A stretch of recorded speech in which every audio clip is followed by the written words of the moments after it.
Hello and welcome to our webinar, Raising the Bar for Dyslexia Screening for Multilingual and Bidialectal Learners. Slide. At this time, we're going to begin our webinar. My name is Corey Stye, and on behalf of my colleagues at REL Northeast and Islands and my co-presenters, it's my honor to welcome you and to host today's webinar. October, as you may know, is Dyslexia Awareness Month. Dyslexia exists among all people speaking every language around the world. And this webinar is our contribution to building awareness by shining a spotlight on the complex task of dyslexia screening for students who are multilingual or bidialectal. We're so glad that you've decided to join us for the next 90 minutes with our esteemed panel.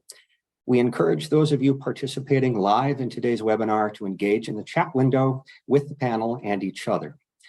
Throughout today's session, we will be sharing quite a few resources from a variety of federal agencies and technical assistance centers. We'll be putting links to resources into the chat throughout the webinar so that you can explore in real time. But I want to let you know that following this webinar, several resources will be made available, including a handout with all the shared resources and links in one convenient spot, a recording of this webinar, and a copy of the webinar slides. So again, with that housekeeping out of the way, let's get started with our introduction for today's webinar. This webinar is hosted by the Regional Educational Laboratories for the Northeast and Islands region, which includes Connecticut, Maine, Massachusetts, New Hampshire, New York, Puerto Rico, Rhode Island, Vermont, and the U.S. Virgin Islands. Our REL, which is one of 10 regional educational laboratories, funded by the Institute of Education Sciences at the U.S. Department of Education, works in partnership with educators and policymakers in the region to develop evidence that can inform consequential decisions about policy, programs, and practice. Our work includes applied research and development, training, coaching, and technical support, as well as dissemination. As I said, my name is Corey Stye, and I work with the REL Northeast and Islands, as well as with the Lead for Literacy Center in the Region 1 and Region 9 comprehensive centers. And I'm joined today by Montserrat Garibay, Assistant Deputy Secretary and Director in the Office of English Language Acquisition, Amy Bay, an Education Program Specialist in the Office of Special Education Programs, Dr. Claudia Rinaldi, Chair of Undergraduate Education Programs and full Professor of Education at LaSalle University, and my colleague at American Institutes for Research, Dr. Donna Sacco, who works with the National Center on Intensive Intervention, among other projects. Next slide, please. We have 3 goals for today's webinar. We will explore the importance and educational context of this topic, grounded in trends and policy and research. We will learn about evidence-based practices for screening, analyzing data, and providing targeted instruction for multilingual and bidialectal learners at risk for dyslexia.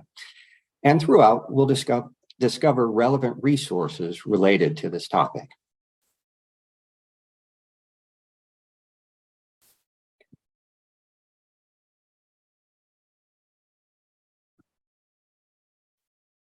Before we begin, a brief origin story of today's webinar. One of REL Northeast and Islands projects, begun in 2022, was in support of the Massachusetts Department of Elementary and Secondary Education, or DESE. In 2019, DESE published the Massachusetts Dyslexia Guidelines. Feedback received by the department after the publication of those guidelines expressed concerns that the original Chapter 9 on considerations for English learners, at the time about 3 pages of content, was missing important information and lacked sufficient guidance and support for districts and educators.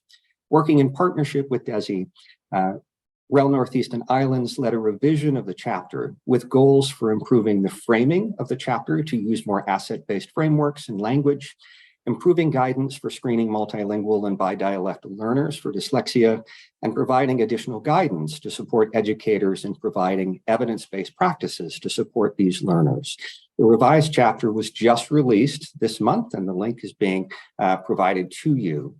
And so as you see sort of the summary of the broad outcomes of the new revised chapter on the next slide, As part of the initial work of that chapter revision, we conducted a review of the dyslexia guidelines from all 50 states in the District of Columbia in the fall of 2022.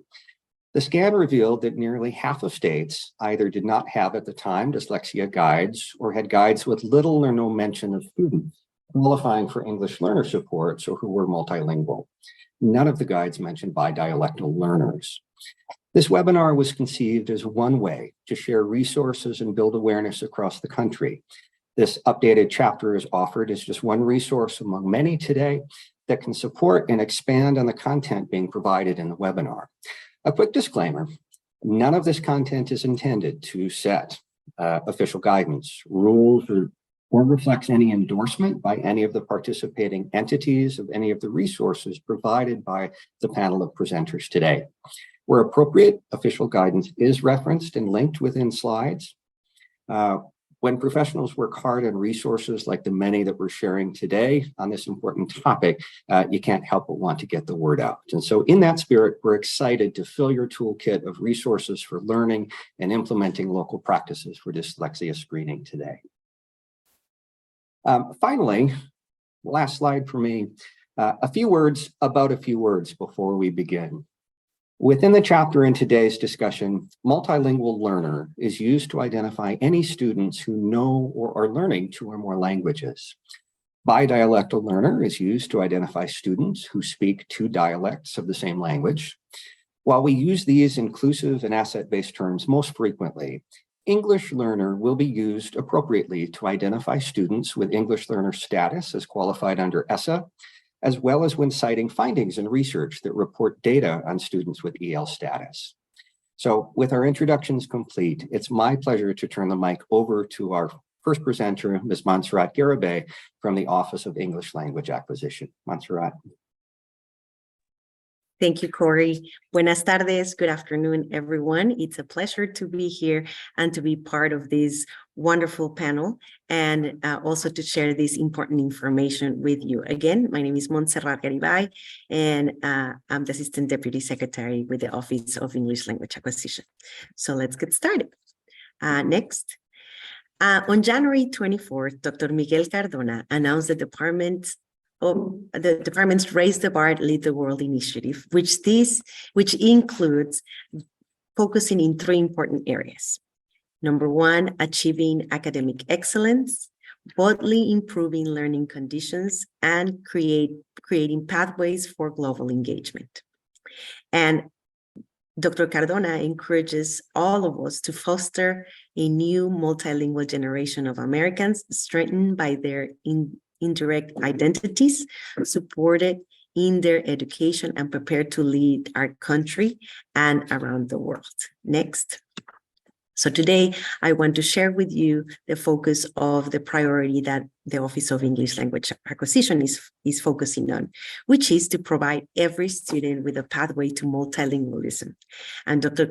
Cardona continues to engage with stakeholders across the nation about this initiative. And he has stated that raising the bar to provide these pathways of multilingualism to everyone means improving our bilingual and dual language programs to follow research based on second language development. So we know that focus on multilingualism and linguistic outcomes for our students requires a focus on developing their linguistic assets on our education. So as I said, OELA continues to partner with research-based and subject matter experts to examine promising instructional practices for multilingual learners, for every learner, and to consider their learning environment and how this impacts different students in very different ways. So today I'm excited to be part of this great panel. Today, I want to share with you the 4 priorities that OELA is focusing on, which is early learning, family engagement, thank you, dual engagement programs, and also the seal of biliteracy. And today we're going to learn a little bit of how we want to make sure that we have all multilingual and bidialectal learners to be part of this as well. Next. So as you can see right here, English learners and in the Office of English Language Acquisition, ELs are at the center. There are shared responsibility, and this has to do, of course, with our students coming from different places. Some of them immigrant children, some migrant children. We have homeless children, low-income students in low-income communities. So all of this is just to show that we want to make sure that we are embracing every student with the qualities that they bring to the table. Next. So during the school year 2020-2021, nearly 13.5% of all students ages 6 through 21 enrolled in our U.S. public schools were served under IDA Part B. Of those students, 11.2% were English learners. That same year, ELs comprised 10% of all students enrolled in K-12. Wyoming, Puerto Rico, Illinois, and Nevada had the greatest disparity in rate of identification of students with disabilities between ELs and non-ELs, wherein ELs were identified at a higher rate than non-ELs. And 9.2% point, it's a 9.2% difference respectively. And the three states with the greatest disparity in rate of identification of students with disabilities between ELs and non-ELs, where in non-ELs were identified at a higher rate than ELs, were New Hampshire, New Jersey, and Tennessee. Next. And during the school year 2020 and 2021, nearly 13.5% of all students through the ages 6 through 21, were enrolled in U.S. public schools. And that same year, ELs comprised 10% of all students enrolled in K-12. So we had Wyoming, Puerto Rico, Illinois, and Nevada had the greatest disparity in rate of identification of students with disabilities. Next. Right here, over 1.6 million total students ages 14 to 21 exceeding special education services in school year 2019-2020, almost 145,000 were EL students. And in school year 2019-2020, English learners ages 14 to 21 served under IDA were slightly likely to graduate with a regular high school diploma compared to non-ELs with disabilities. And during that same year, ELs served under IDA were slightly more likely to drop out of school, exit school, or receive a certificate than non-EL students with disabilities. Next.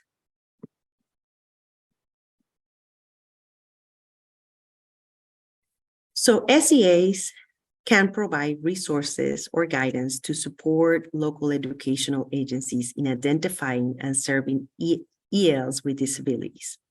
An environment scan of SEA sites reveals that 27 SEAs posted guidance on instruction ELs, and 47 had guidance on identifying ELs, and 32 had information of assessment, and 24 SEAs posted information on reclassifying ELs with disabilities. Next. So we have some recommendations from SEAs. Of course, distinguishing between English language proficiency and disability, and also when evaluating disabilities, we need to examine the progress, the performance, and the proficiency of our students whose native language is compared in proficiency with English. Next.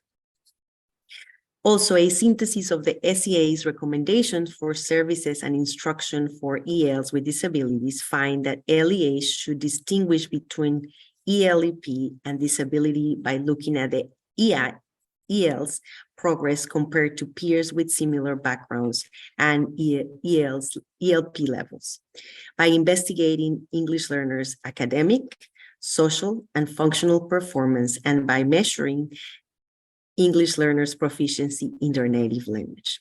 So also some of the recommendations for services also include coordinating services among general and special education and teachers, as well as ELs and speech pathologists. LEA should also determine accommodations for assessment or eligibility to participate in an alternative assessment.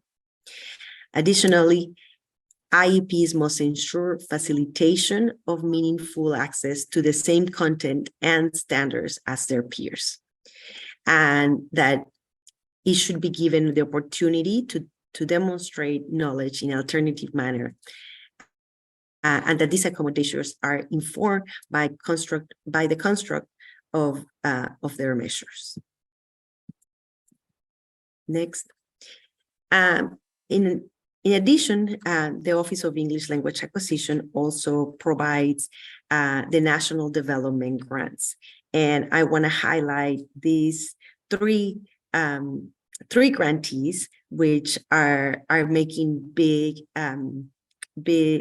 impact in our community. So we have La Salle University, and this one is the bilingual ESL special education teacher education program from the Northern Arizona University.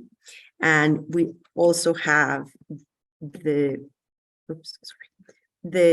creating teams of educators to build the literacy skills of English learners with and without disabilities from the Old Dominion University, and the language acquisition for stimulating English repartee scholar grant from La Salle University, Massachusetts.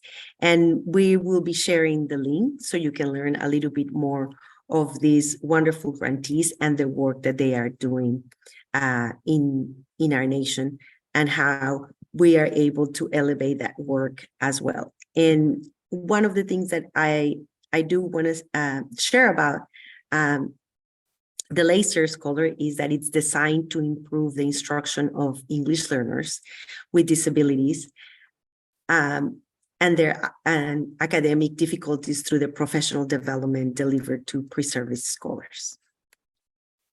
So if you want to learn more, we invite you to please take a look at the link and learn a little bit more on the work that they are doing.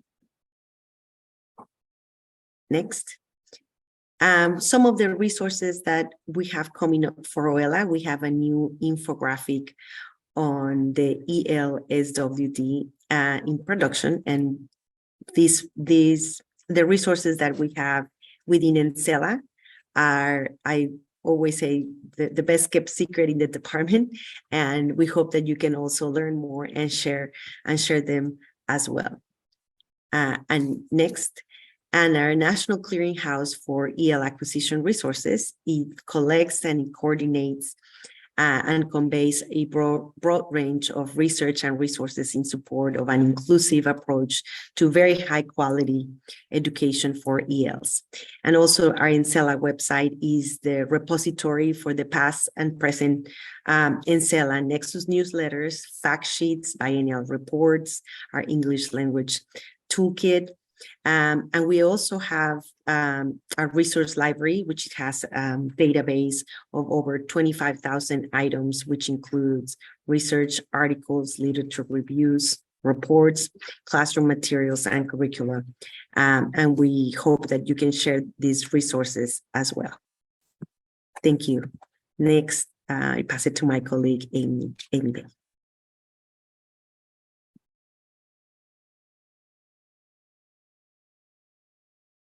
Hi, good afternoon.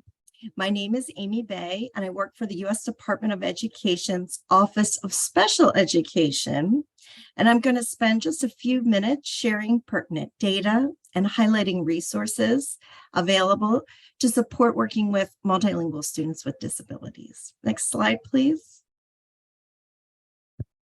So similar to OELA, OSEP also produces a number of fast facts on students with disabilities served under IDEA. And so these fast facts synthesize data from our 618 data that's collected under IDEA.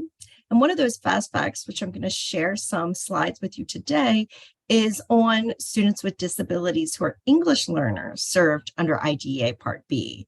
And some of these slides and visualizations are very similar to what was shared earlier, just maybe with a slight different perspective. So this first slide here, on the left is a map of the United States. And it says 13.74% is the national percentage of school-age children served under IDEA. And on the right, there's a pie chart which demonstrates 11.78% of students with disabilities served under IDEA are English learners. So that means approximately 1.6% of students enrolled in public elementary and secondary schools are duly identified as a student with a disability under IDEA Part B and an English learner. Plus, this number does not include students who are dual language learners or multilingual learners who are proficient in English or former English learners, or even from families who speak primary languages other than English. So this is just English learners who are also served under IDEA Part B. Next slide, please. This map demonstrates the percentage of students with disabilities who are English learners, ages 5 through 21, in the United States, outlying areas, and freely associated states. Next slide, please. This bar chart compares the percentage of all students with disabilities, ages 5 through 21, to the percent of students with disabilities who are English learners by educational environment. English learners were less likely to be served inside a regular classroom 80% or more of the day, as compared to all school-age students served under IDEA Part B. Next slide, please. I think I lost a slide here, but this group bar chart demonstrates the percentage of students with disabilities who are English learners exiting school. English learner students with disabilities were more likely to drop out of school, less likely to graduate with a regular high school diploma, and more likely to receive a certificate as compared to all students with disabilities served under IDEA. And there's another chart, which I must have disappeared from my slides, but is available at the link in the chat. It shows the percentages all students with disabilities as compared to students with disabilities who are English learners by disability category. And there was a similar chart showed earlier in this presentation, but I think it's worth discussing again. English learners were more likely to be identified with specific learning disability, which would include students identified with dyslexia and speech or language impairment, and less likely to be identified with other health impairment, autism, and emotional disturbance as compared to all students served under IDEA Part B. Okay, next slide. For the next couple of slides, I'm going to share a lot of links and resources. So they will all be in this PowerPoint as well as in the resource. The resource is the compilation of resources available after the presentation. So don't feel the need to just write them down here. They'll all be available later. But I'm going to talk through the resources so you understand what you're going to get. There are two places for stakeholders to get information about the Office of Special Education Programs. So we have two main websites. So the first on this link or on this slide is a link to the U.S. Department of Education's ed.gov IDEA website, which brings together IDEA information and resources from the department and our grantees. And the other site on the slide is OSEP's Ideas That Work website, which is designed to provide easy access to information from our research to practice initiatives funded by OSEP, And this website includes resources, links, and other important information relevant to our research to practice efforts. Both of these web pages have sites dedicated to English learners, and that's what the directed link on this page is to. And the final link on this page is to the Fast Facts, which I just talked about in those earlier slides. So my next few slides, I'm going to walk through a number of resources that are available at these two main slides, but also available through our centers and grants. So the first slide is this slide here is about our OSEP policy. The first policy letter on this page addresses the inclusion of language development goals in IEPs, best practices to ensure appropriate instruction throughout the school day, and resources for developing IEPs and providing instruction to English learners with disabilities. The next link on this slide is to a Dear Colleague letter on IEP translation. The statement of interest addresses, along other matters, the extent to which IEPs of children with disabilities must be translated for parents who have limited English proficiency. Next slide, please. At the bottom of this slide is a link to our OSEP infographic, which provides information about the OSEP Technical Assistance Centers. The online PDF provides the name of the centers, links to their websites, and their focus area. This infographic can be used as an interactive PDF within the website or printed on legal paper, though I don't know who prints them out anymore.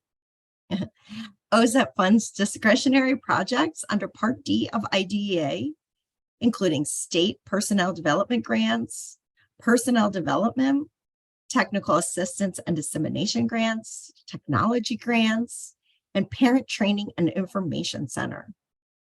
OSEP also funds projects to support states on improving the quality and use of their IDEA data. Many of these investments are known as our OSEP centers, and depending on which authority they were funded under, include a focus on working directly with states. For centers that work directly with states, the focus varies, but includes supporting states on system improvement or capacity building activities, providing technical support to states in IDEA data analysis and reporting, supporting states on scaling up evidence-based practices, building stronger professional development systems, etc. Next slide, please. So OSEP funds a number of personnel development grants that prepare practitioners, so who are educators and related service providers, to work with English learners and dual language learners with disabilities. So that's the link to the first slide. And then the second slide is a link to our educational technology, media, and materials for individuals with disability programs. So the new Stepping Up Technology Awards must support early childhood or K-12 educators to deliver literacy instruction based on the science of reading to English learners with and at risk for disabilities. And then here's Escola and Step Up AT, our two current grantees funded under that program. And then the last two links on this slide are from our model demonstration projects. They developed and implemented culturally and linguistically responsive models for multicultural systems of support for English learners, including those with or at risk for disabilities. Next slide, please. Now, here are some resources from our nationally funded projects and centers. So the first link is to our National Center on Intensive Instruction. And I'm going to just kind of skip that because Donna's going to talk about that a little bit more later. The next bullet is to our IRIS Center, which develops and disseminates online resources about evidence-based instructional and behavioral practice to support the education of all students. The next slide is to the next bullet is to the National Center for Systemic Improvement, or NCSI. NCSI supports states to transform their systems to improve outcomes for students with disabilities. The next bullet is to our Early Childhood Technical Assistance Center. And this center supports our youngest learners. And finally, the last bullet is to our Cedar Center, which provides support to our teachers and leaders. Next slide, please.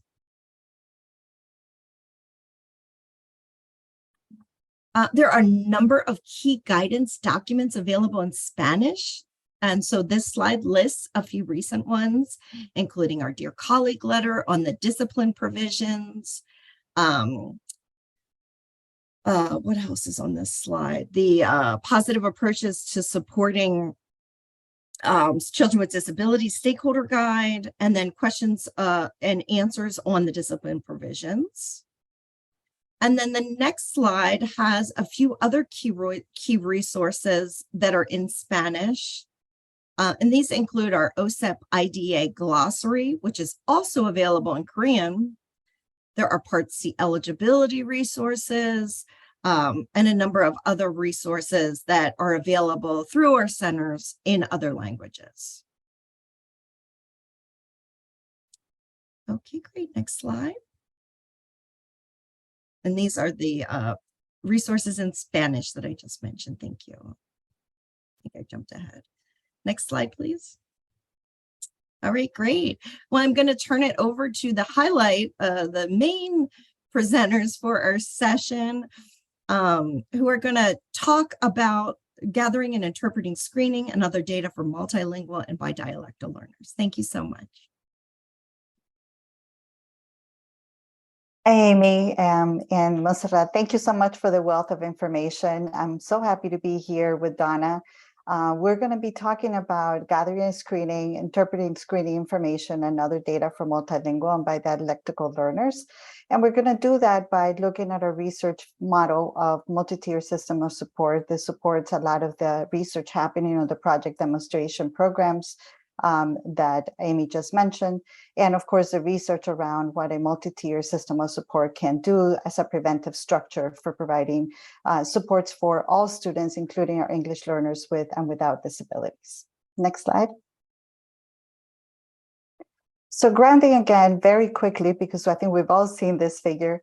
The MTSS framework came from a response to intervention history that started around 2004 with the new reauthorization of IDEA, and the option to go beyond looking at traditional IQ discrepancy in the identification of students with disabilities. This prevention model uses universal screening data to make instructional decision-making and problem-solving around what students need. This guarantees also a major aspect of the prevention of this model, which is high quality tier 1 instruction and progress monitoring. So I wanted to review those components just because, again, in some schools across the United States where MTSS is being implemented, not all aspects of the model are obviously being implemented to a high quality degree. And what we're hoping is that the information presented here today through, Monserrat, Amy, Donna, Corey, and I will bring you a discussion to your buildings, to your staff, to your team members to really go back and look at how we're doing universal screening for multilingual learners. Are we really truly doing decision-based decision-making that involves the English learner teacher or the bilingual teacher and the special education teacher? So we're working as teams to really provide the appropriate targeted small group intervention and instruction. And of course, are we truly doing progress monitoring, that 4 to 6 week cycles of intervention that are recommended in the research? Finally, to think about how all this is housed, we're really looking at evidence-based practices, and that's where the grantees that provide the latest research and the national centers really bring in guidance for all SEAs and LEAs to bring back to school buildings. So we're hoping that the resources are a place to start to look at and do a check on your own implementation of MTSS and how that supports multilingual learners, and go from there to really reassess where you are and what changes you need to make. Next slide. To review what dyslexia definition is or includes is, to really realize that dyslexia is getting a lot of attention right now as part of the specific learning disabilities area of disability. And so there are three major types of dyslexia. One is the phonological subtype, the second is the naming speed subtype, and the third one is the double deficit subtype. As you see from these and knowing the information from research on the National Reading Panel, there are 5 areas of major literacy. And in addition to the National Literacy Panel, we have oral language, which really impacts our English learners with disabilities. Dyslexia really is focused on the area of phonemic awareness, decoding, sight word accuracy, and passage accuracy. When we look additionally to the naming speed subtype, then we add the rapid automatic naming and the decoding efficiency, which are key aspects of what typically students with dyslexia experience difficulty as they're learning how to read.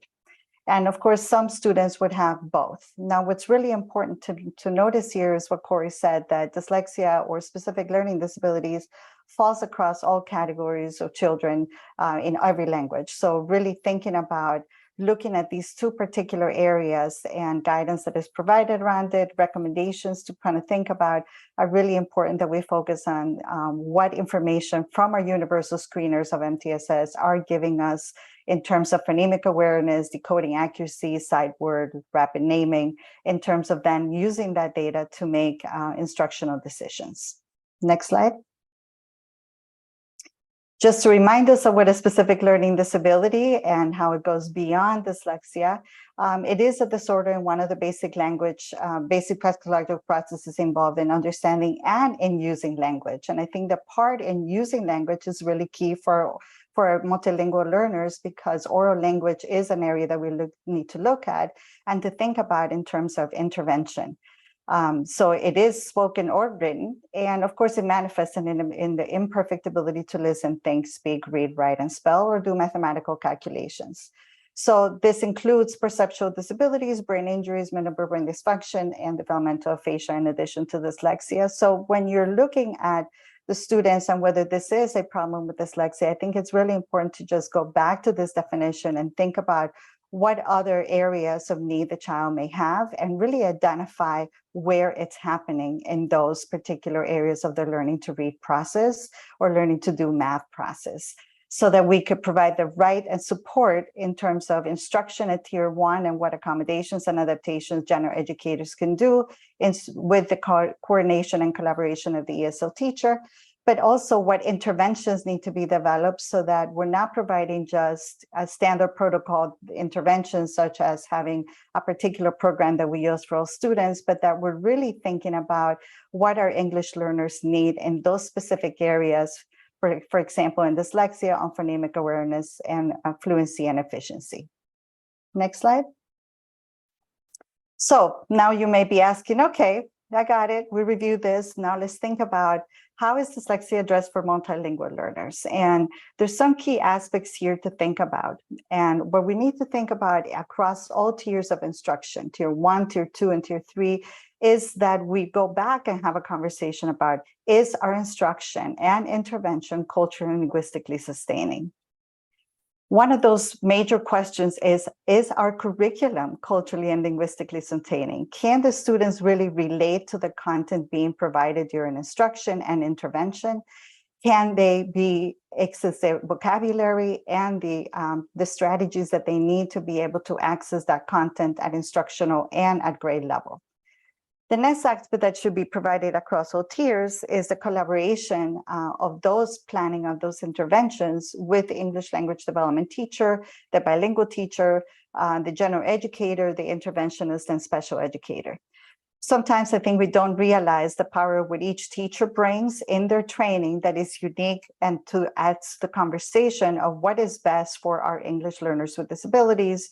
And so really bringing the team together to look at the screening data from that MTSS model, then look to see how the language, native language, and English are really coming together into showing where the student can and cannot do, And then from each perspective of the Jeanette, interventionist, special educator, and English language development teacher, what is the right intervention with the right mix, the right dosage, and the right timeline, provide a way to really impact the learning of students towards grade level achievement. Next slide. So in order to kind of think about that, Donna and I really wanted to kind of use a case study approach to kind of give a little bit of what is additional and different for these students as they go through the MTSS model. Next slide. So we're going to meet Oksana. Oksana is an 8-year-old third grader. She attends an urban school in the Northeast. She receives English language development instruction as a multilingual learner, and she came to the US about 2 years ago. And of course, our universal screening indicates something not surprising, which is that she's not meeting the grade level benchmarks and may need tier 2 and tier 3 interventions. Next slide. Here we compile some of the data that may be coming, and the goal of this is to kind of show how we could have several students in your class with the universal screening data telling us similar profiles, yet we're going to look at how different and additional we need to work on when we have a multilingual learner versus a English-only student. So we have 3 students here, Anna, Sam, and Oksana. Oksana, of course, is our case study. And we'll look at what else we'd recommend as you move through this process. Next slide.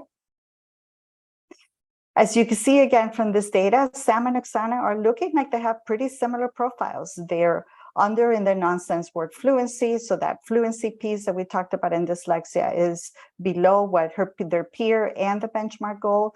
We're looking at oral reading fluency and oral reading fluency of real words. So one of the things that we want to consider is the difference that you're seeing here between Sam and Oksana in their words read correctly or reading fluency versus the nonsense word. And some of the research really does recommend that with our multilingual learners, we're looking at real word fluency, again, because we are making sure that they understand the words that they're reading and that they just don't have the coding alone. And one of the things that, again, research is highlighting is our multilingual learners really learn the rules to the code, but the vocabulary is where the gap happens. So we really want to know whether that fluency is connecting to that comprehension. And one of the ways to look at is look at the differences between those scores in all universal screeners. But for all intensive purposes, these 2 students have a very similar profile. And so we may decide as a team, oh, let's give them the same intervention until we look at who are the students themselves. So let's look at the next slide. And look at how these students different. So Sam on your right-hand side of the screen is a student in the same class as Oksana. He is English speaking, and in his screener, he's showing this profile being underperforming and not meeting grade level benchmarks. So after we go the screening, which again is a preventive process to tell us that we should do more diagnostic investigation of where the challenges are, he received some diagnostic assessments across the 5 areas of literacy recommended by the National Reading Panel. And then the team decides what kind of intervention specific to that literacy need that he may need. So he may need literacy in one area or all 5 areas, but the team decides using that screening data and the diagnostic data and to develop that intervention. And then, of course, we finish by ensuring that we're looking at progress monitoring and restarting that cycle every 4 to 6 weeks. Now, if we compare Sam to Oksana, who is our multilingual learner, one of the difference and additional things that we want to look at is, are we assessing the student in the native language? So we have the dyslexia screener, which is our universal screener in the same way, but that should also be given in the native language. And oftentimes I get the question as, well, what if they're not learning in their native language? And that is okay. What we're trying to do is gather information that tells us more of a comprehensive picture of the student. And you might be surprised that they might actually know how to read in their native language. So we really want to ensure that we're not missing information as we use that to do a data-driven problem-solving intervention for her.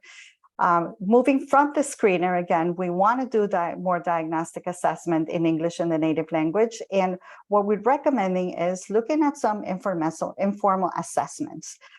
Those informal assessments are also available in multiple languages and can include and be in addition to classroom observations. And in the classroom observations, one of the recommendations we give is to really look at that English learner or multilingual learner in the general education classroom and in the ESL or bilingual classroom, because again, the composition and expectations on those classes are completely different.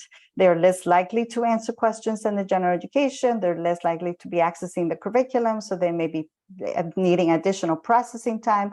Whereas in the ESL bilingual classroom, they may be having a smaller group where they feel safer in sharing and practicing their language, and they may have had a preview of the vocabulary that they're working on.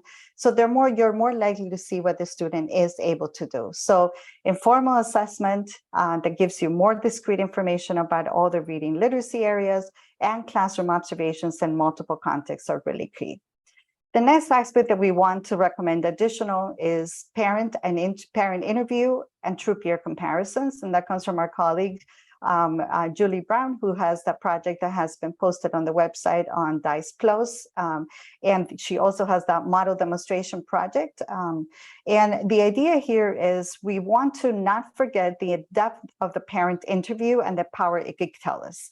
Oftentimes we feel that maybe because they're a bilingual family, we're not going to be able to get information. And, it is the burden of the school district to kind of think about how do we gather that parent interview in a way that gives us a lot of information about what the student can do at home, what kind of exposure to vocabulary, books, and academic experiences they've had, but also medical background and educational background, familial background, everything that will give us a comprehensive picture of the student so that we're making more accurate decisions about the interventions.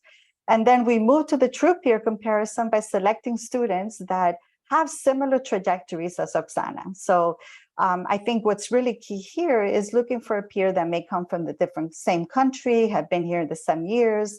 And I know Donna will tackle this in a couple minutes more in depth, but really looking at, the true peer comparison not being an English learner, being an English learner, not being an English only student or the average student in your class, but really thinking about who is a true peer comparison. And then using that data from the screener, the diagnostic assessment in their native language in English, the parent interview, and the true comparisons to really then use that data to develop an intervention in collaboration with the EOD teacher and the special education teacher that we know will be responsive and that could be measurable towards attaining of those IEP goals, and that could move them towards accessing the general education curriculum. And then we go back to the typical process of the model, which is progress monitoring every 4 to 6 weeks. Next slide. So from here, I'll move on to my colleague, Dr. Donna Sacco from the National Center for Intensive Interventions, and a great colleague to kind of take us through an additional resource on how to have those conversations that we just had identified. Thank you so much, Claudia. And yes, I'm so grateful to be here today. Thank you so much. And Amy is very gracious to say we're the highlight, but I really believe having Montserrat here and Amy is really the highlight for me. And then we're so privileged also to have Julia Esparza Brown with us, because she is one of the rock stars of this area, of that intersection of disability and English language acquisition. So I just wanted to point that out. There's Julia and another colleague, Amanda Sanford, and I are also working on another brief which talks more about that intersection and MTSS and evaluating the data, and that's to come out in the next month or so. And what that one's doing is updating. If you go to the AIR MTSS Center, Julie and Amanda had written a brief on RTI for English language learners, appropriately using screening and progress monitoring tools to improve instructional outcomes. We're updating that right now. We're in the process, but that also gives some idea of thinking about these screening tools. So yes, I have the privilege of working at American Institutes for Research, which means I also work with various centers, one of them being National Center on Intensive Intervention. And we do have a special topic link that will be provided in the chat box that has many resources for English learners. I'm here to speak about 2 of them and relay them to this case study that Claudia was just speaking about. I also want to recognize that this chapter that Massachusetts DESE has in their dyslexia handbook, having this chapter for English learners has a wealth of resources in that chapter. And I really recommend, if you weren't here at the very beginning, that we have the slides that you look at that chapter. So anyway, let's look at this one brief that I wrote called 5 Questions to Consider When Reviewing Assessment Data for English Learners. So we think about Oksana and what do we need to know more about to understand Oksana's reading difficulties. And, you know, one of the things that I always return to is that, and I've been trying to look at some of the questions as they're coming in. All of us will try to address some of those questions once we've done the presentation. But, you know, we have to continually return to using multiple forms of data for English learners. And interestingly enough, some of the resources that I'm recommending, that OELA, that OSEP recommends, that the chapter from DESE recommends are very similar, you know, because we're going back to those same places. But let's look at, let's go to the next slide and look at the first question that's in the brief that I see the link is in the chat. So the first question is, how does the home language what does the home language survey tell you? And this will be different depending on your school district. In this brief that I wrote, there are many resources that help you dive deeper into each of these questions. And there's one on that link from OELA and OSEP on the home language survey that you can take a look at. But it's important to interview the family to know more and find out what language is spoken in the home. It's important to use, you know, find out about the educational background of the family. How much literacy is within the family? Do they have a strong first language as well, or is it a particular dialect? So those kind of interviews with the family are really critical to get deeper into, and in fact, it will help somewhat as you're thinking about, you know, I don't have a screener in that language that I need. I worked in a school district that had over 100 languages we served. So I know very well that you can't always have all materials that you would like within that home language, but you do what you can. And today there are so many more tools that are available for us to have access because of technology. So we're looking at Oksana. Her family speaks Ukrainian in the home. The father was a high school graduate and speaks Ukrainian. The mother did not complete high school, Ukrainian speaking, and limited reading activities in the home. So those sorts of things are really important to find out about the student as you're you know, doing a deeper dive into the data. You can't just look at the numbers alone. Let's go to the next slide. The next slide describes question 2, and we're just like giving you some scenarios to think about, how am I going to use multiple forms of data? So I'm really getting a holistic picture of this student before jumping to conclusions. So what do informal assessments tell us about the student's prior instruction? How much prior instruction did they have? As Claudia was talking about, did they learn to read in their first language? Or perhaps they haven't had any education before coming to the US, or maybe they were born here and even were not able to start school right away for one reason or another. And even when you think about high school students and you're looking at their data. You know, some high school students may have missed a lot of school because they had to help the family, or all of these stories behind each student are really critical to look at. And, you know, we do talk about SLIFE a lot, as students with limited or interrupted formal education. We talk about it in the brief. I'm not going to talk about it here now. We could talk about that for weeks. But for Oksana, she hadn't been in school before moving to the US. So that's something critical. Is she going to be able to identify letters? Like, that's going to be a big deal, right? The family spent 2 years living in an apartment with family members before getting on their feet. So all of those sorts of details, to have the holistic view of who this student is really critical. Let's go to question 3.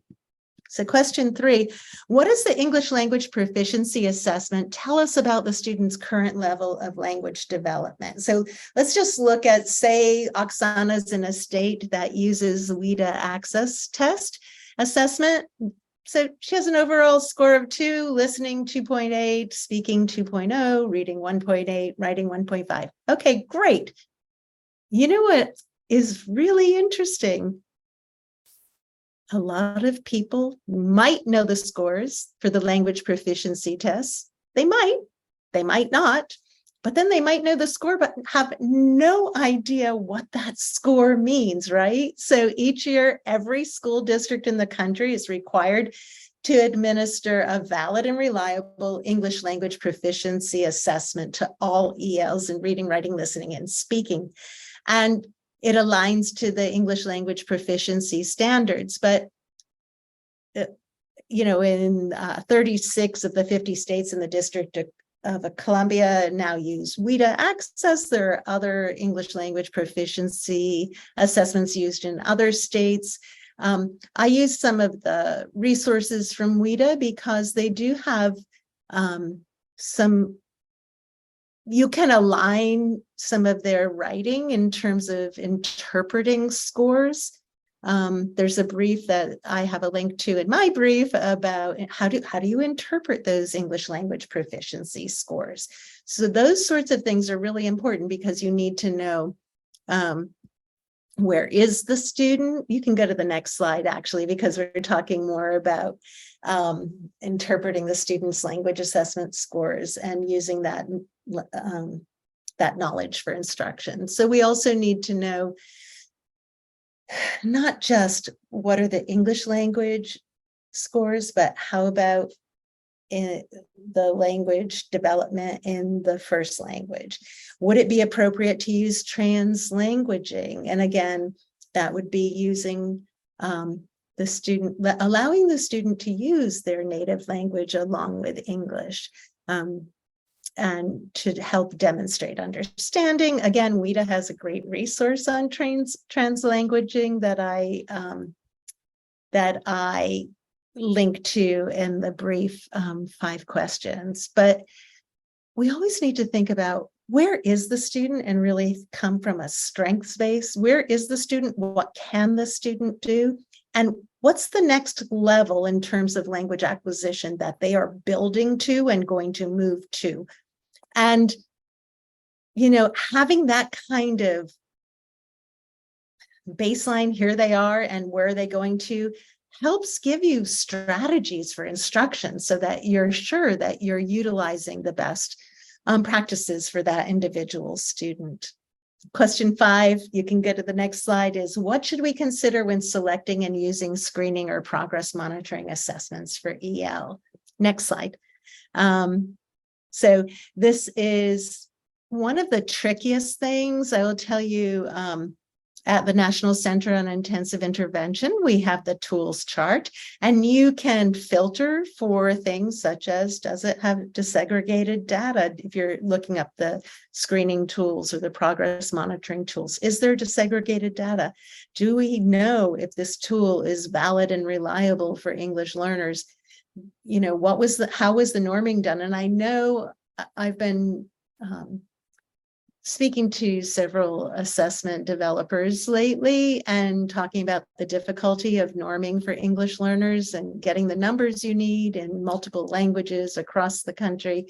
But is the tool reliable? So sometimes you may not have the screening. And again, I'm going to point to Julie and Amanda's RTI for English learners on the MTSS for Success website. They also have briefs on the MTSS for ELs. There are 10 briefs there that discuss multiple forms of data and ways to holistically look at your students and provide instructional supports. So, you know, it's not only can you screen in the native language, because again, I see in the chat box how difficult it is for people to find that. But, you know, what does the alphabet look like? What are the letter sounds in that first language? Those are things that teachers can find out and can learn about the differences and the similarities, and working very closely with the English language development teacher.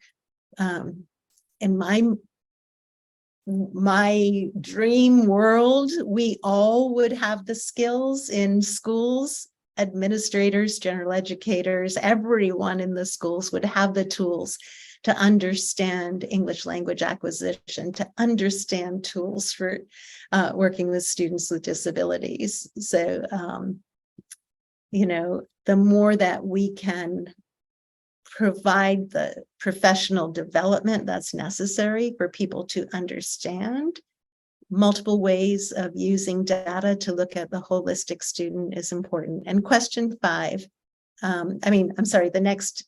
this is question 5. The next slide is, again, returning to Julie. Julie should be on here. The next slide says using true peer comparisons, and the brief that Amanda and I are working on does some more in-depth discussion of using true peer comparisons and wanting to make sure that we use a minimum of 3 to 5 students. 3 of the qualities we mentioned here, but there are others you can choose from. There are several qualities you want to have at least 3 qualities that are compared.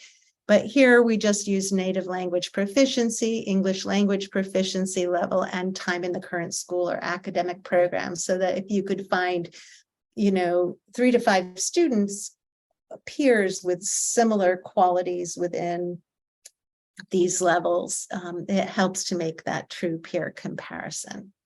Next slide. So another resource from National Center on Intensive Intervention is this clarifying questions to create a hypothesis. And at the National Center for Intensive Intervention, we're talking about intervention. You could frame it as being tier 3, that intensive intervention for students with or without disabilities. And we use the taxonomy of intervention intensity to look at diagnostic data. And we use that for looking at choosing a tool, but also with regard to looking at the student within an intervention and how that intervention is, if the student is not making the expected progress. We go into diagnostic data meetings and come up with a hypothesis for what adaptations might we make. So there are lots of tools on the NCII website that explain more in depth intensive intervention and the taxonomy of intervention intensity. This tool provides some questions when you're in those data meetings in your school and you're looking at that data for various students. This one is directed specifically for considerations for English learners. And it's just got some questions to ask across the table. You could, you know, laminate it in a school district and keep it at the table so that you can, you know, are we looking at this holistically? Are we looking at this student's ability holistically? I really appreciated the data that Amy presented to us. And in May of 2022, I believe it was May 2022. Valerie Williams, who's the director of OSEP, the Office of Special Education Programs, wrote about those fast facts of the intersection of English learners with disabilities, and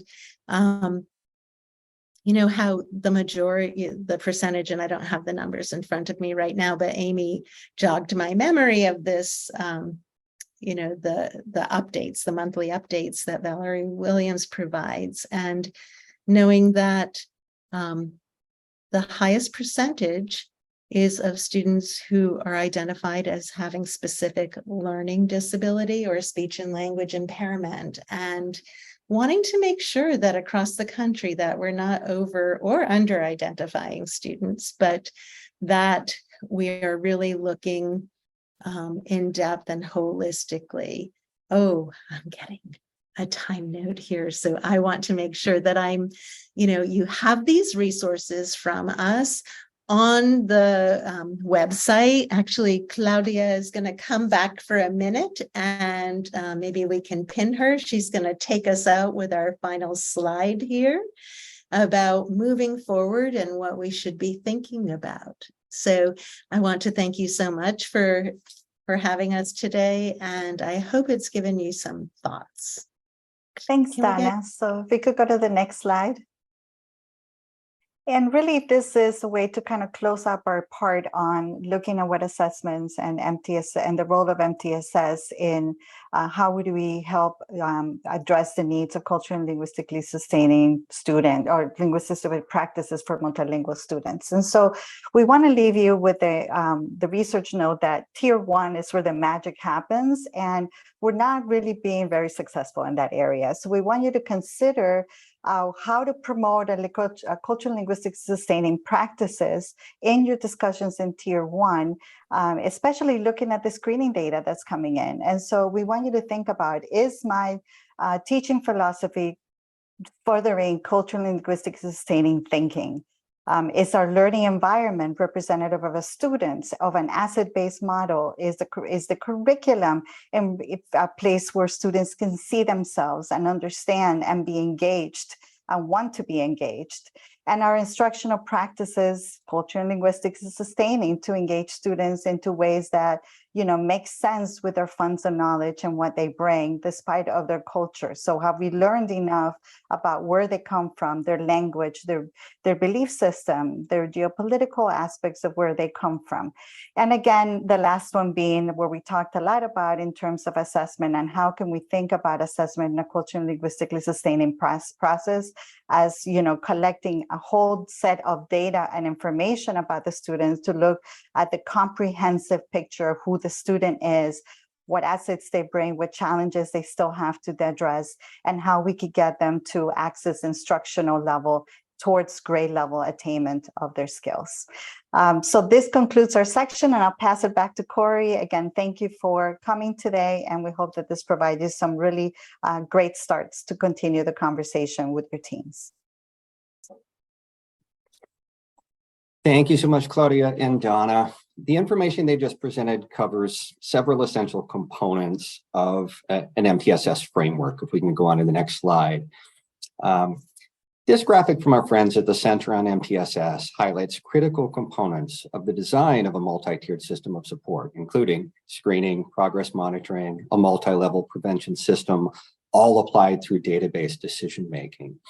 And we wanted to close the presentation portion of our webinar before transitioning to our Q&A today, sharing a couple of additional resources designed to support the infrastructure necessary to successfully support educators to conduct and respond to screening for dyslexia.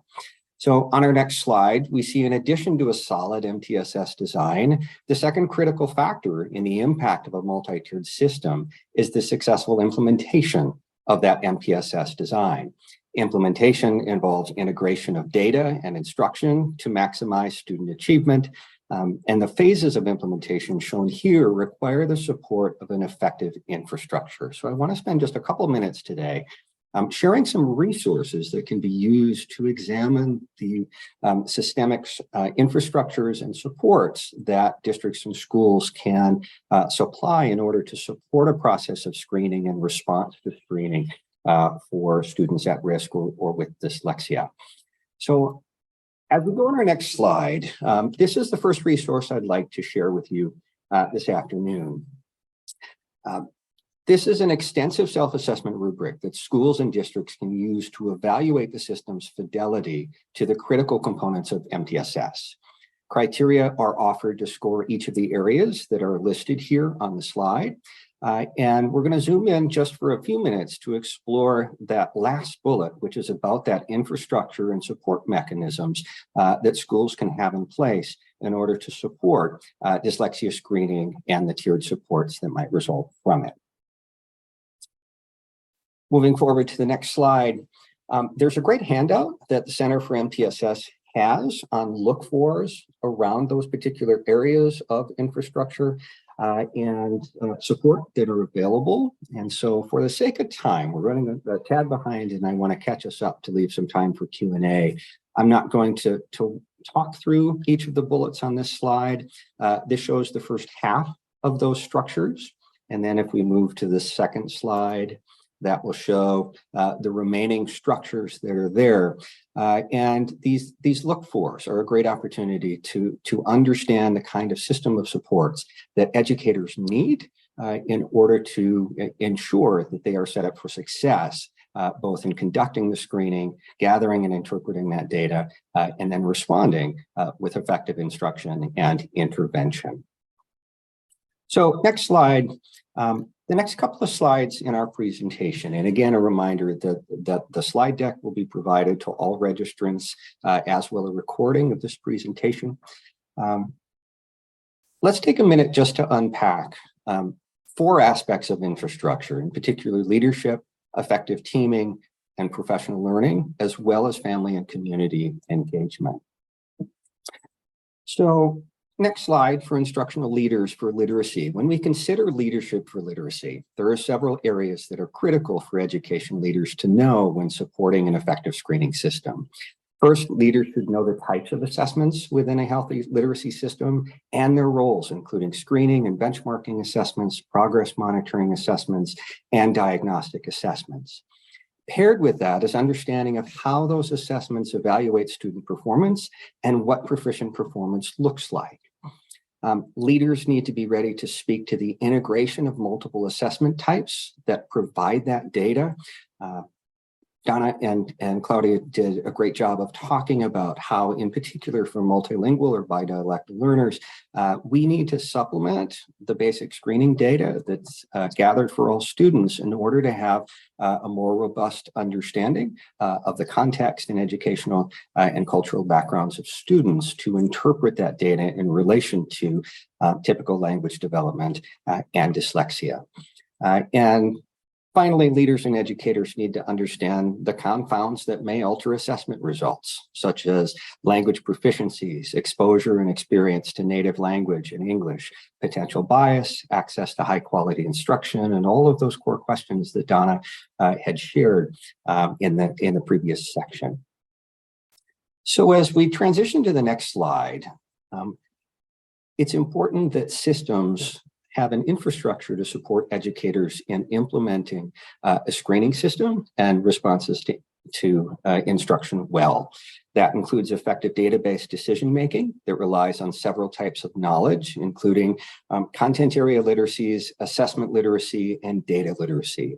It's important that systems avoid assuming that educators are knowledgeable and comfortable in all of those areas, and to provide professional learning opportunities to set educators up to successfully both implement and then share the results of screening and intervention with each other, with families and communities. There are considerations to be made in ensuring that there's also adequate team planning time available to analyze and act upon the data being collected. This includes considering available time for specialists to participate in student assistance team meetings, to collaborate with one another, to bring to bear all the information they're learning about students and to plan the best instructional plan for students in response to the findings of our screening. Finally, systems should consider ways to promote good communication and collaboration among staff and with families in a supportive climate.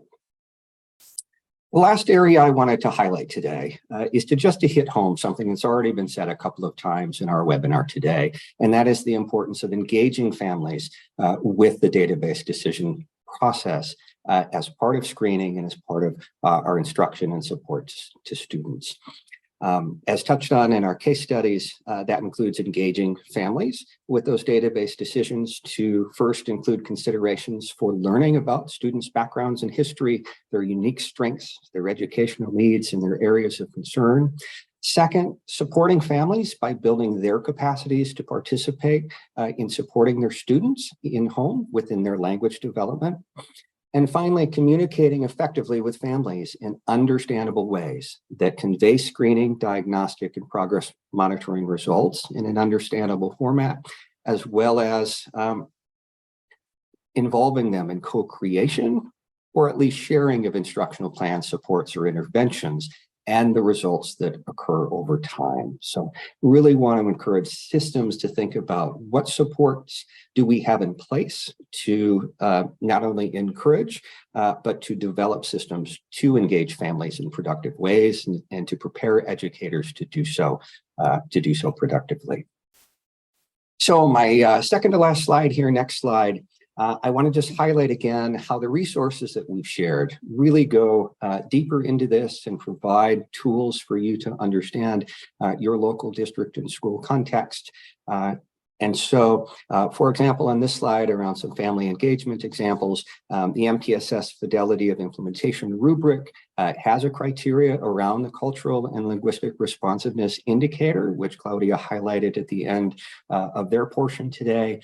And on the right-hand side, that Massachusetts Dyslexia Guidelines, Chapter 9, has some great call-outs like this one here that has some questions you might consider for family interviews and gathering information from families about students' background, strengths, and needs moving forward. So finally, on the last slide here, the last piece of the puzzle, along with having an effective design and then implementing effectively, is to ensure that there's a system of prevention and supports that engages in the ongoing work of continuous improvement, striving for better and better educational outcomes for our students and families. So let's bring it all together here and wrap up and then transition to a little bit of Q&A. So next slide, I want to highlight that there were many resources that were shared in today's presentation. You're probably feeling a little resource overload. Again, we're going to prepare a handout with all of the resources that will be shared with all registrants. You'll also have the slide deck, which is thoroughly hyperlinked, and the presentation itself to review on parts that may have gone quickly. If you'll journey with me back through the past hour, we shared links to a compilation of REL's sources, and I meant to highlight that link. And so if we could find the slide 5 link for the Cross-REL working group, that blog spotlights REL tools that have been developed across the regional educational laboratories across the country. And so that's a great one-stop shop for REL resources I want to highlight, as well as the great resources from OSEP, OELA, and NCII and the MTSS Center. Montserrat and Amy shared links to collections of resources from OSEP, from OELA. Donna and Claudia shared 5 questions to consider when reviewing assessment data for English learners, as well as clarifying questions for ELs. I shared the MTSS Fidelity of Implementation rubric and a handout on look-fors for the infrastructure and support mechanisms necessary to support educators within these processes. And we've also shared the recently published Chapter 9 within the Massachusetts Guidelines. These sources are listed in the reference slide in this presentation, and again, will also be included in the handout. I also want to bring back together on our next slide and highlight once again several grant opportunities that Montserrat and Amy had shared those federal grant opportunities. I know that Drs. Rinaldi and Sacco work on a grant that has been funded through those fantastic opportunities. So encourage you to explore these links, go into those sites and take a look both at some of the applications and requirements to prepare for upcoming potential calls for proposals on that, as well as to be able to see previous awards and understand the kind of work that's being done and could be funded through those particular efforts. And so with that, my thanks and invitation back in to my colleagues and this great panel for us to come together and to address some of the questions that have been posed in chat. Now, as we would expect, questions have been coming throughout at a beautifully steady stream. We are going to take time after the webinar to review all those questions captured in chat and provide some responses. But in real time, I've selected a few questions here just to pose to the panel and for us to expand on a little bit in the few minutes that we have left. And so where I wanted to start was a question that Carlos had posed about when should students be screened for dyslexia? Is it advisable to screen for early learners grades 1 through 3? And so just want to put up to the panel about when dyslexia screening and any considerations for, in particular, our youngest learners. I'll start by saying that, the MTSS motto is really an opportunity because of the universal screening process happening already. That begins in kindergarten, to begin with that process and look at what the data is telling you. And again, if there are students that are coming not at grade level or benchmark, then you could start thinking about taking out those next steps for the dyslexia screening. So I don't think that there's a recommended age. Of course, we know that grade 2 is the highest grade for referral to special education, but that may come sooner for our multilingual learners. So in some cases, they're referred early. In some cases, they're referred late. And one of the things to keep in mind is that we can always refer a student for special education evaluation if we have a sense that they need special education services. But we also must keep in mind that, we can't use special education as a way of, a way to get extra help. That is why the MTSS model is really key, because it provides general education interventions as part of the general education that is happening in the school.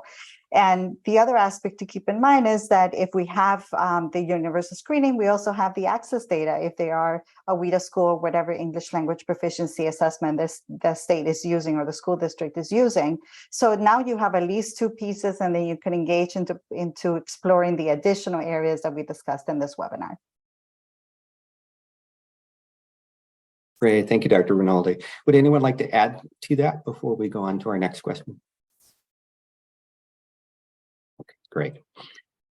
Another question posted in chat today by Heather is, do you recommend giving all assessments in both the student's native language and English? And I'm wondering if the panel can address that question about which language of assessment may be appropriate for different students or perhaps at different times.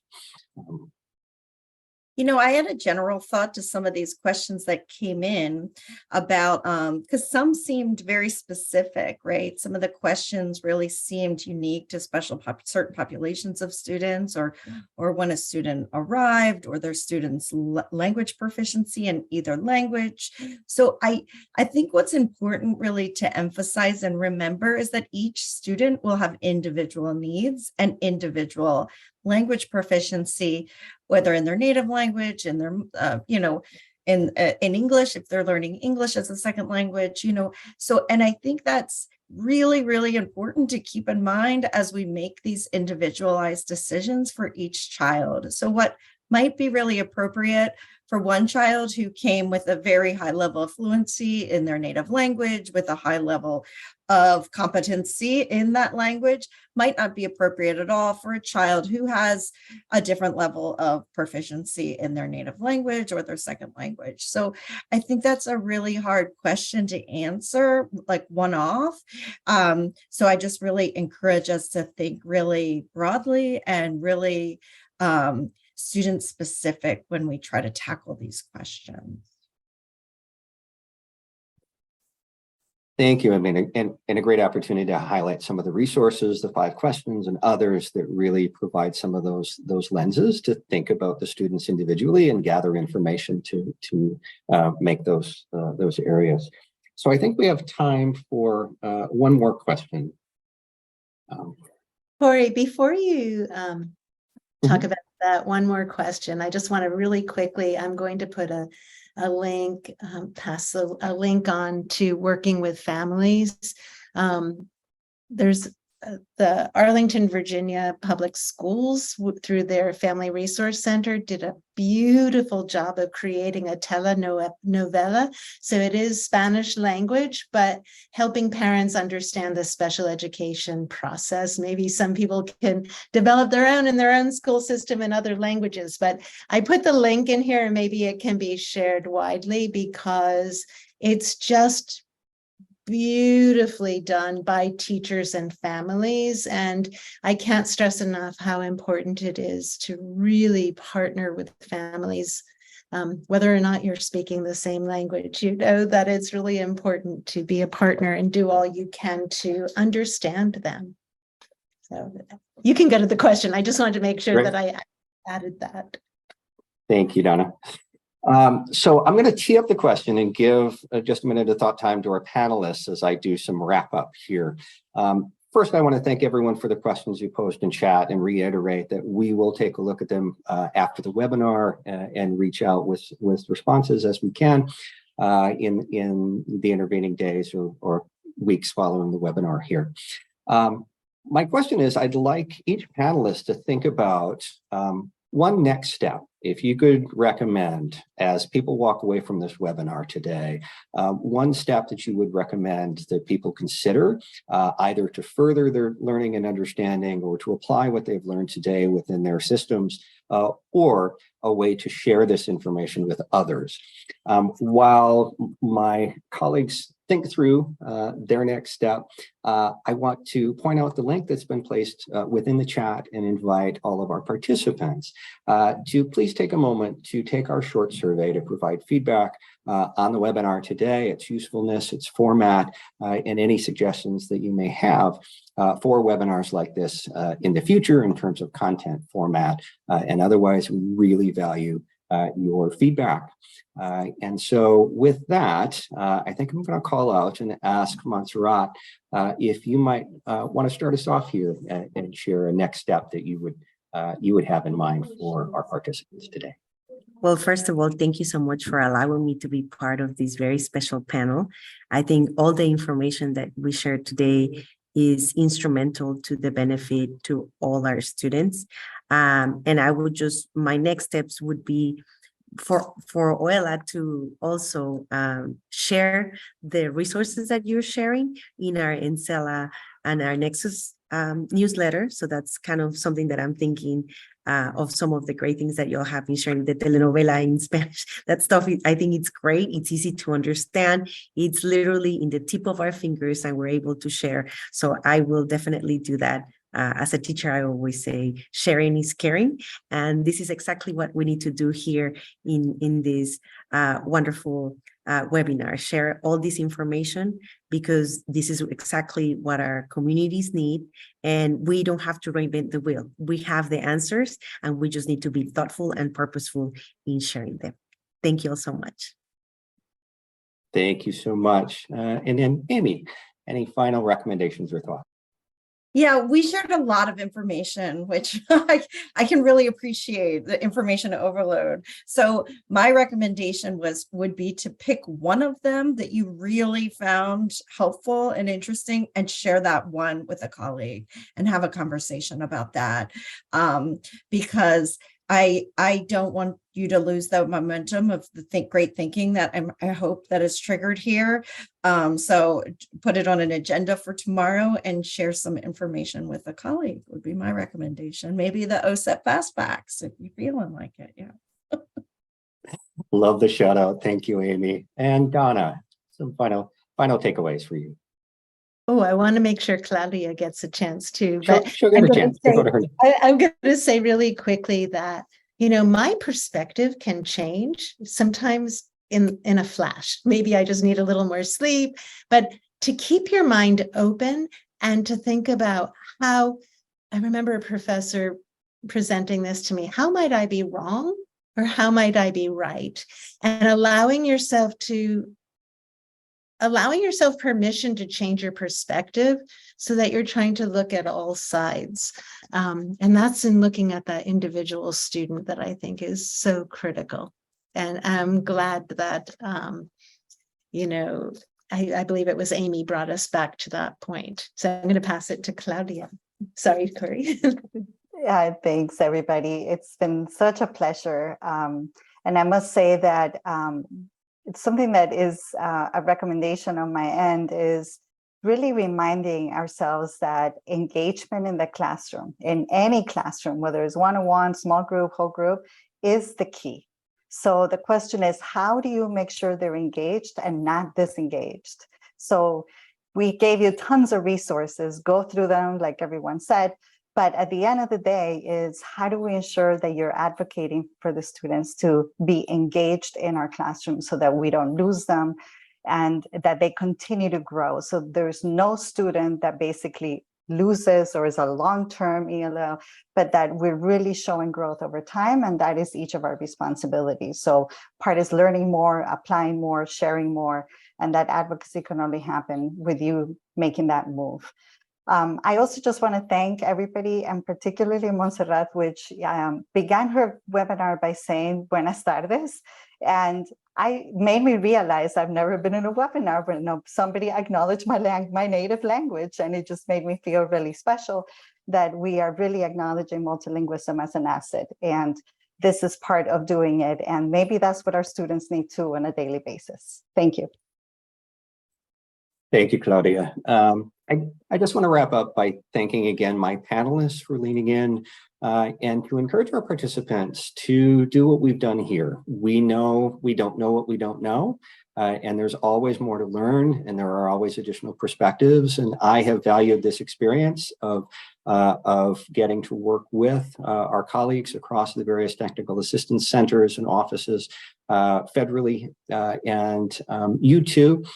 We hope will share this information to engage others in conversation within your scope of work and your sphere of social influence and networks to continue this conversation as we close out this contribution to Dyslexia Awareness Month. Of course, it is important all year round, and we hope you will take these resources, unpack them, share them, apply them for the betterment of our students and our families. So with that, we'd like to encourage you one last time when we close out this webinar, you'll have a pop-up with the survey as well. It's also in the link for another moment or two before we close out. But to thank you all for participating, look for follow-ups with the recording, the slide deck, and a handout as well of resources for you. And with that, thank you all and have a fantastic day.